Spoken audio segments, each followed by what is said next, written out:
Hello again. Here's an integration question. It's one of the ones of the type where you have to find the derivative first, first, and use that to help with the integration.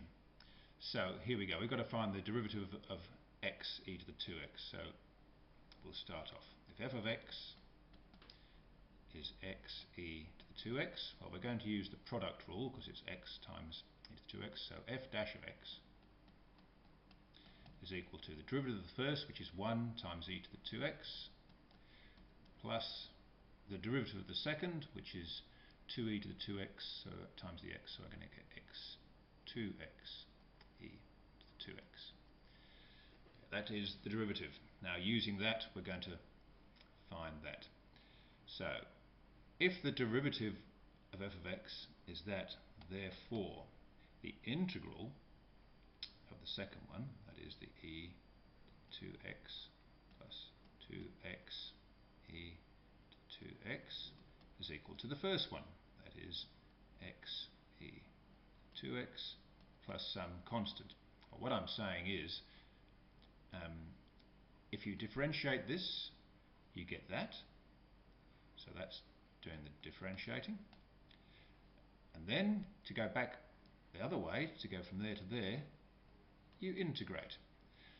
But of course you must remember you do get a constant on the end, because when you differentiate a constant you get nothing, so there's always a constant that comes with it. Okay, to continue. Once you've got this line, we've got to actually find the integral of x e to the 2x, which we don't have yet. So therefore we have the integral of e to the 2x. What I'm going to do is I'm going to separate this bit, which has two parts. That should say with respect to x, can be separated out into its two parts. That is the e to the 2x part and the integral of 2x e to the 2x. And that still equals the right hand side, which is x e to the 2x plus your constant. So when you've got the integral of something that's separated in parts with a plus or a minus sign, you can do those two parts separately, which I have done here.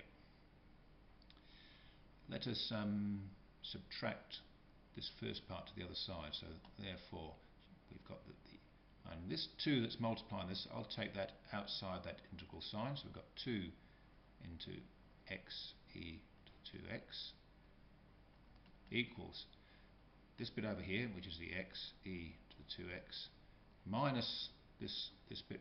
I'm just going to take that over to the side, so I get minus the integral of e to the 2x and plus that constant that we had before. We're nearly there. The bit I'm actually after is just the x e to the 2x without the 2 multiplying in front of it. You can see in the question there's no 2 in front. So what I'm going to now get is that the integral of x e to the 2x is equal to a half this lot, half of x e to the 2x minus the integral of e to the 2x plus that constant.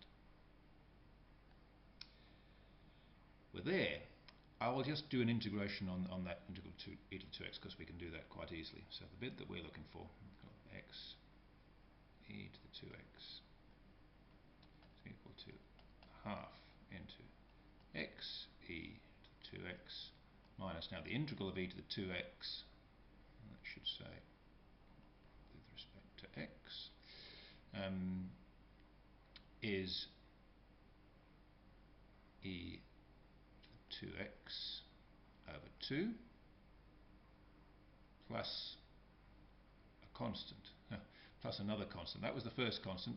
Here's c2, the second constant, plus that first one that we already had. Okay, and I'm just going to, it's all looking a little bit messy with those constants on the end there, so I'm just going to deal with them before I go ahead and do the last part of this. So I've got the integral of x e to the 2x dx. That's the bit we're looking for. That half's okay. That's all okay. Minus e to the 2x over 2. Oops, that's over, not crossing out. We've got minus a constant plus a constant. So minus one constant plus constant gives you another constant, whatever it is.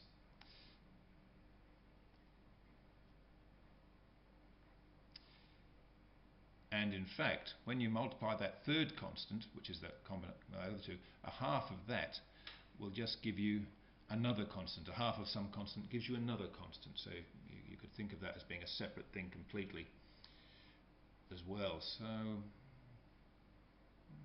no, I'm not going to worry about the constants. I'm just going to leave them like that. You can make it another one. That'll do like that. Okay, we have to find the value because we were given boundaries here between e and 0 of this lot. And when you actually put numbers in to find the values, the constant doesn't matter anyway because you add it and then you subtract it, so it cancels each other out. So you don't need to worry about the constant. Here we go. The integral between e and 0 of x, e to the 2x, is equal to that lot, which is a half x e to the 2x minus e to the 2x over 2 between the values of e and 0. And now I've dropped the constants here because you don't need to worry about them when you're actually evaluating things, because when you put them in the first one and then subtract the second one, they cancel each other out. Let's put the numbers in. We get half of putting e in, e to the 2e, that looks funny, doesn't it, minus e to the 2e over 2 minus half 0 will make the first bit 0 because it's 0 times that, and that will give us minus e to the 0 over 2. Just being careful with all these e's we've got in here. What we've got now is a half of e to the 2e plus 1, and that's an e to the power 1. When you're multiplying, you add the indexes. Yeah, okay, I'll multiply this bracket out. So that's a half times that, minus a half times this lot gives you e to the 2e over 4. Minus times minus, this is going to give us a plus. E to the power 0 is 1. That'll be 1 on the top and 4, because 2 2's are 4 on the bottom. And I can drop those brackets now. So I've got e to the 2e plus 1 over 2 minus e to the 2e over 4 plus a quarter. And that is it. Now, let me just have a look up here again. This is a 5-mark question in the calculator section. I think the whole of this first section here you're just going to have to do algebraically. I don't think the calculator is going to help you a great deal with that. This second part, I would imagine the examiner would be happy if you started to use your calculator at some stage of this second part here, because just by putting that line in, it shows clearly that you know what you're doing, and then I would imagine if you went straight to the answer there, that would be okay in the calculator section, because you are allowed to use your calculator and you're expected to. So it's just a matter of, it's always a little bit of a question as where and how much you use your calculator. But I think in this case, if you've got the whole of this first bit done and that explaining line for the second, then you can go straight to the answer there. I think that would be sufficient. Okay, that's that.